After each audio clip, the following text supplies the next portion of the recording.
I'm Sandra Sutter, Indigenous Partnerships Manager for PTW Energy and CGT Industrial. Why is it important to include Indigenous perspectives and have Indigenous people participate in Canada's energy transition? Well, it could be perceived as a simple question, but your perspective always influences an answer. I think that we're better together, and there's no sustainability without land-based knowing and land-based ways of being and knowing.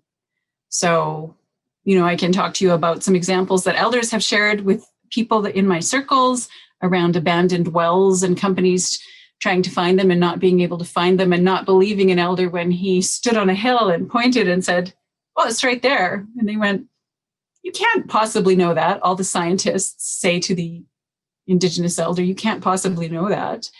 He did, and he taught them how to know that by looking at the land. What a fantastic teaching that is, and makes their job a lot easier when they respect that land-based knowing. So, I think full participation in the Canadian economy increases the GDP for all of us. Capacity building creates a better future for all of us, a better collective future. Co-development of meaningful supports increases the ability to participate in the economy, not to mention reconciliation. So, it looks better. It depends on your perspective. As I said earlier, it will look different to everyone. And I think for Indigenous peoples, if we're able to return to a complete health for all of us, all of the aspects of who we are as individuals, that will in turn influence the complete health of the community and all of our businesses. What does meaningful inclusion of Indigenous populations look like in your mind's eye, let's say?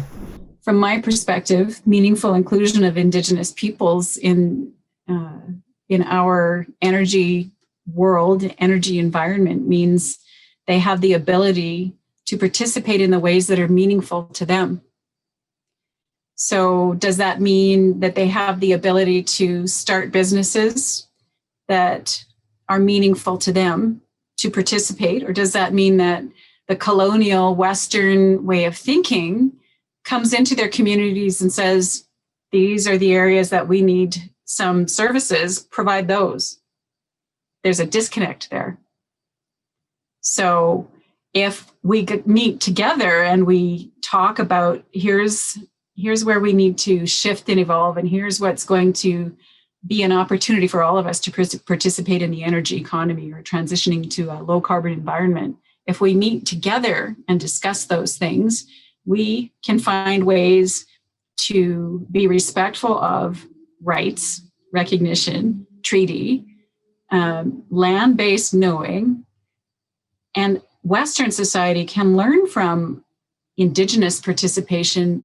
I was going to ask you about barriers for Indigenous people for their participation, and specifically in the energy transition. So I'm not talking about anything sort of static. Okay. I'm talking about this obviously very complex process in any part of the world that is this transition that is clearly already ongoing. What are some of the barriers for Indigenous people's participation in that process? What kind of partnerships would you like to see? There are historical colonialist systemic blockages to Indigenous peoples being able to participate in the economy. So when you think about the thinking that has evolved in an impoverished community because they weren't allowed to go to school, they weren't allowed to hire lawyers to protect their rights, they weren't allowed to have jobs, even when they were given the opportunity to participate in agriculture, it was taken away from them because they were too good at it. And it upset the surrounding Western farmers. So that thinking that's been so pervasive in the way that the economies of Indigenous peoples have been treated, and we've survived despite all of that, that thinking creates a need to ensure that ethical space is found when we engage in these conversations. We don't have access to capital. We don't have necessarily an Indigenous business in a remote community.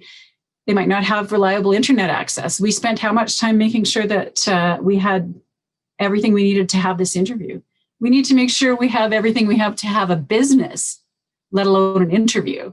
So if you don't have running water and you don't have reliable internet access, and you don't have a driver's license because you can't get ID because of systemic colonial thinking that impacts your ability to access those kinds of things, or because you're thinking of not trusting the systems that are in place for Westerners. In addition to the infrastructure needs that we have to get around the barriers that people don't even see, that Western society doesn't even see that exist. You work yourself for an energy services company. Do you see specific opportunities for Indigenous communities in the energy transition? And what can the energy transition bring to Indigenous people specifically?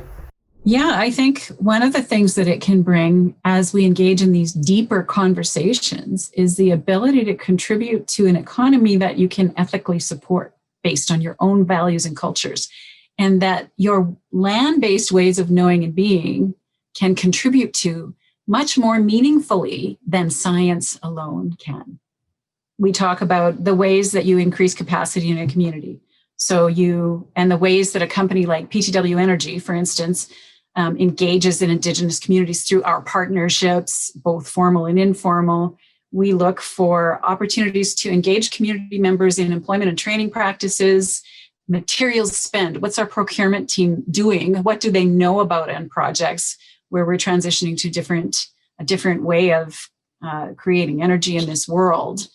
And how can we ensure that when we talk about capacity and these companies that you might subcontract to provide services, industry needs to ensure that if we have a meaningful partnership with a community, that we also contribute to their ability to increase the capacity meaningfully on their own terms of those companies to participate in our projects and influence the people that hire my company, PTW Energy, not my company, but the company I work for, influence our customers that we work for to ensure that we're able to help them to benefit from what we've learned over the years about how to meaningfully engage, not from my perspective, not from PTW's perspective, but based on what the community says they want to do and how they want to participate, how they can participate, how they want to see their community. PTW Energy is not an Indigenous owned or Indigenous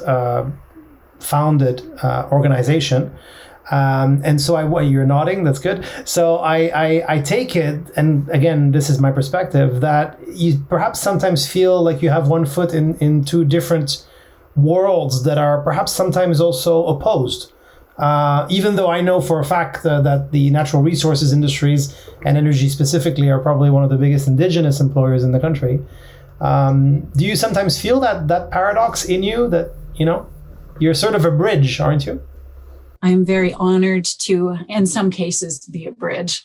Yes, I feel like that sometimes I have difficulty explaining the things that I know to be true about how the knowledge of Indigenous peoples is the knowledge that will save all of us. And it's the strength-based culture that everyone looking at it can benefit from being able to even begin to understand.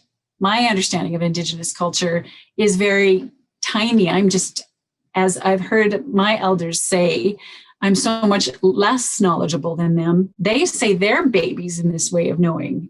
I'm so much less. But the little things that I know and can pass on to industry has to be something that I pass on in a way that industry can hear. I can speak in ways that talk about GDP and what Indigenous peoples can bring to the Canadian GDP. And that's a Western value. So, for a community, I have to know them to know what their values are and what's important to them. How do I talk about the things that are important to them? Yesterday, I had a conversation with one of the PTW partners. PTW very much embraces our Indigenous partnerships. We have 4 formal partnerships, and I sit on more than 13 boards and committees across Canada. PTW supports me to do that so that I can find ways to build capacity for Indigenous communities and organizations. And one of those initiatives sees two non-Indigenous organizations. We're building a program together, partnering together to build a program for Indigenous youth to be able to participate in the economy in the future. What does the energy transition mean to you? And in the Canadian context, what do you see in that future economy as a result? I think that the national Indigenous organizations have tremendous knowledge about how an Indigenous economy can participate fully, honoring the needs of the community. So I think we have to lean on the knowledge of the national Indigenous organizations. I think we need to have government-to-government relationships, but we need to have community-to-community relationships too, citizen to citizen. We need to ensure that we involve the program and policy influencers, because if our policies don't change, our economy is not going to change, and it can't be based only on politics. It has to be based on the desires and future participation of all of the citizens of Turtle Island. What I would like to see is things like the tar sands, the evil oil sands. I'd like to see people do more research understanding actually the environment before and the learnings of that industry, the reclamation efforts today, and how that industry was the genesis of many Indigenous business participation efforts that are substantial in an oil and gas environment. So that transition, why we need to learn from the oil sands. What were their lessons? What were their learnings? What did they do that worked? What did they do that didn't work? Why have they become the one thing that most people across the planet look at and say is evil in terms of the environment? If you only had 30 seconds to pitch someone in a position of power in Canada to improve Indigenous participation in Canada's energy transition, who would you pitch? And what would you urge him, her, or them to do? We've been pitching to all of the leaders. So I know this is a ridiculous answer. I know it is, but I would pitch to the people like the guy from Schitt's Creek who's getting all the buzz right now because he's talking about participating in that course that the U of A offers as a free MOOC course called Indigenous Canada. And what's the next step? In an energy transition, I believe the next step is to understand land-based ways of knowing and being on the land so that we have and create a sustainable future.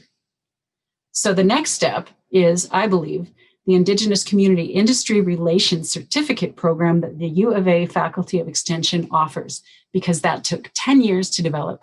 It's co-taught by Indigenous scholars and elders, and it teaches not only people who aren't from Indigenous cultures to understand that way of knowing and being, it teaches people from Indigenous communities to understand how industry thinks.